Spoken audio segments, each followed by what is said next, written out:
नमस्कार. आज आपण बनणार आहोत की हे जे सिम्बॉल आहेत जसे की टिक मार्क 1/2 1/4 हे जे बाकीचे काही सिम्बॉल आहेत असे हे आपण टाईप कसे करायचे. जसं की आपण कीबोर्डवरती बघा @ हॅशटॅग $% असे कीबोर्डवर जे आहेत ते आपण टाईप करू शकतो, बरोबर आहे. पण हे जे सिम्बॉल आहेत आपल्या कीबोर्डला कुठेही नाहीत. तर हे टाईप कसे करायचे.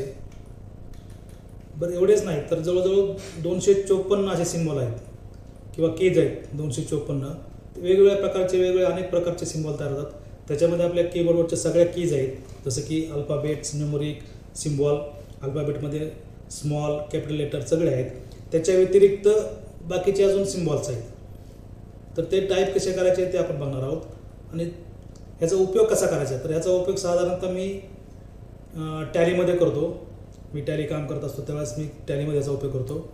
जसं की आता ही माझ्याकडची एक कंपनी आहे, टॅलीची एक फाईल तयार केलेली मी आहे.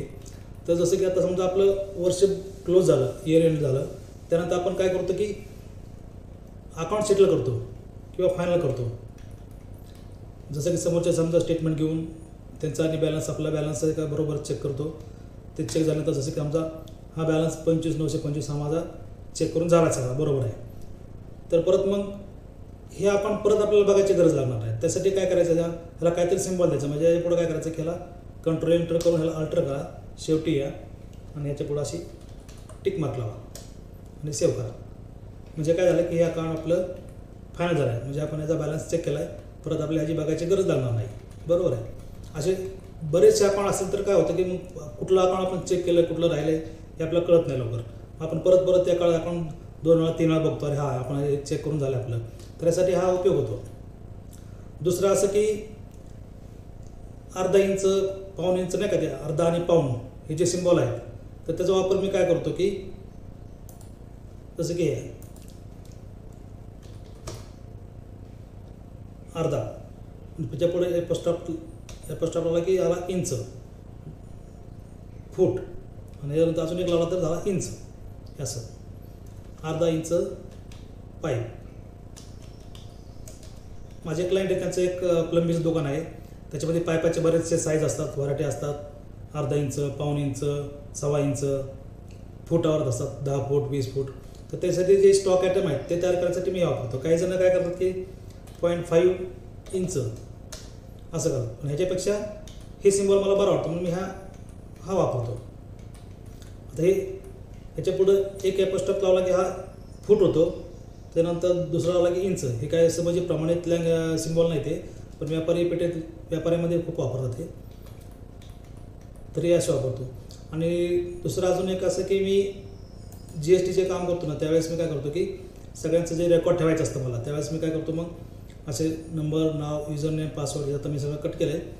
त्यानंतर एप्रिल, मे, जून असं मार्चपर्यंत हे 3Bचं आणि इकडे GST आपण हे एकाच स्क्रीनमध्ये मला. मग इथं काय करतो ज्याचं झालं आहे त्याला त्याच्यापुढे मी टिक मार्क करत होतो. म्हणजे समजलं बा कोणाचं चुकून राहिलं तर नाही ना कोणाचं काय, तरी मला सगळं समोर मला दिसतं असे. ह्याचा एक वापर करतो असं मी. तर असं तुम्ही टॅलीमध्ये वापर करा, वर्ड, एक्सेल, जिथं तुमचं टायपिंगचं काम असेल त्या ठिकाणी तुम्ही कुठेही याचा वापर करू शकता. आणि ते सिम्बॉल तयार करायचे कसे मग किंवा टाईप कसे करायचे. तर असं काय असलं की आपल्या कीबोर्डवरती कुठं असं की नाहीत अशा की ते टिक मार्क करायचे किंवा 1/4 1/2 असं टाकायचे, असे काही कुठले की नाहीत. तर त्यासाठी काय आहे की कॉम्बिनेशन की आहे.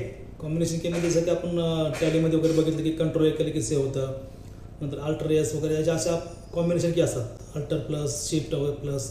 तर तशा ह्या सिम्बॉलसाठी अल्टर की आहेत, अल्टर आणि न्यूमरिक अशा ज्या कीज आहेत त्या जवळजवळ 254 कीज आहेत.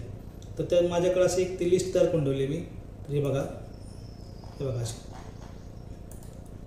हे असं टाईप करायचं आहे. अल्टर प्लस 1, अल्टर प्लस 1 केलं की ही इमोजी तयार होईल, अल्टर प्लस 2 केलं की ही इमोजी अशी. हे बघा हे आपल्या कीबोर्डला पण दिसणार नाही, पण आपल्याला इथं असं टाईप करून घेता येईल आपल्याला अल्टरने. असे हे बघा हा सिम्बॉल नाही आहेत, असे बरेचसे भरपूर सिम्बॉल आहेत. हा सन, डबल एरो, हा स्पेस आहे. इथं स्पेस आहे दिसत नाही आहे स्पेस, त्याच्यामुळे मी फक्त इथं लिहिलं स्पेस, एपस्टॉपेस. हे सगळे आपल्या इथून पुढचे आपले सगळे कीबोर्डवरती आहेत. हे सगळे आपल्या कीबोर्डला भेटतील आपल्या सगळ्या. हे ब्रॅकेट वगैरे, स्टार प्लस वगैरे, हा स्लॅश आहे. तर स्लॅश पण दिसणार नाही आहे. Alt 47 केलं की दिसणार नाही. तर ते उलट हे फाईल हायलाईट होतात तिथं स्लॅशमुळं.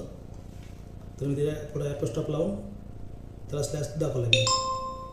त्यानंतर आपले हे न्यूमरिक आहेत, नंबर सगळे. त्यानंतर हे सगळे आपले कीबोर्डवरती आहेत. हे बघा, हे अल्फाबेट्स आहेत कॅपिटलमध्ये, झेडपर्यंत सगळे आहेत. नंतर हे सगळे आपल्या कीबोर्डवरती आहेत. नंतर हे अल्फाबेट्स आहेत स्मॉलमध्ये. आता इथून बघा, हे सगळे इथून पुढचे सगळे आपल्याला कीबोर्डवर कुठे मिळत नाहीत, बरोबर. तर हे PTS, हे PTS म्हणजे बहुतेक पॉईंटसाठी वापरतात. ते एक सिंगल कॅरेक्टर आहे बघा, सिंगल कॅरेक्टर आहे PTS बघा. Alt 158, Alt 158 केलं की PTS PTS म्हणजे पॉईंट्स बघा, सिंगल कॅरेक्टर आहे. जे स्पेस मारला की एकच कॅरेक्टर, हे PTS. हे बघा, असे भरपूर सिम्बॉल्स आहेत. हे उलटा क्वेश्चन मार्क, हे 1/2 1/4 हे जे मी वापरतो जास्त करून. हे डबल लाईन, डबल कॉर्नरला डबल लाईनचा कॉर्नर, सिंगल लाईनचे कॉर्नर, सिंगल लाईन्स. हे बघा, हे सगळे हे समचं चिन्ह असतं आपल्या एक्सेलमध्ये. हे सम इथे बघा, हे चिन्ह. ते डिवाइडचं पण चिन्ह आपल्या कीबोर्डला कुठंच नाही आहे, ते आपण वापरू शकता. हे स्क्वेअर रूटचं बघा, आपण नाही का 2चा स्क्वेअर काढायचं असलं की त्यावरती आपण वरती वरच्या बाजूला लागतो बघा, हे असं. हे पण वापरता येईल तुम्हाला. तर असे ह्या 254 कीज आहेत. त्याचा तुम्ही वापर करू शकता, कुठे तुमचं काम सोपं करू शकता. असे एवढ्या सगळ्या की. तर मी शक्यतो टॅलीचं काम करतो, त्यावेळेस मला टॅलीमध्ये अजून कसं मला सोपं करता येईल, टॅलीचं काम करताना जास्तीत जास्त स्पीड कसा वाढेल हा मी प्रयत्न करत असतो. आणि हे मला जरा बरं वाटलं म्हणून मी तुमच्यापुढे शेअर करतो आहे हा व्हिडिओ.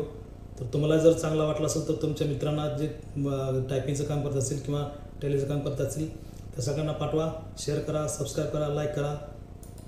आणि पुढच्या व्हिडिओबद्दल थोडी माहिती सांगतो की पुढच्या व्हिडिओत माझं टॅलीमध्ये जे लेजर बॅलन्स आहे, टॅलीचे लेजर बॅलन्स म्हणजे रनिंग बॅलन्स, तर ते फिक्स कसे करायचे. जसे की आता हा जे आहे हे बॅलन्स जर तुम्ही बघितलं, याचा रनिंग बॅलन्स ते F12 केलं की सगळ्यात शेवटी शो रनिंग बॅलन्स इथं येस दिसलं. येस केलं की इथं तुम्हाला सगळं रनिंग बॅलन्स दिसतो आहे. पण हेतून तुम्ही परत बाहेर आले की परत आतमध्ये गेले तर तुम्हाला दिसणार नाही ते. तर हे फिक्स करायचं कसं, तर त्यासाठी मी पुढचा व्हिडिओ बनवणार आहे.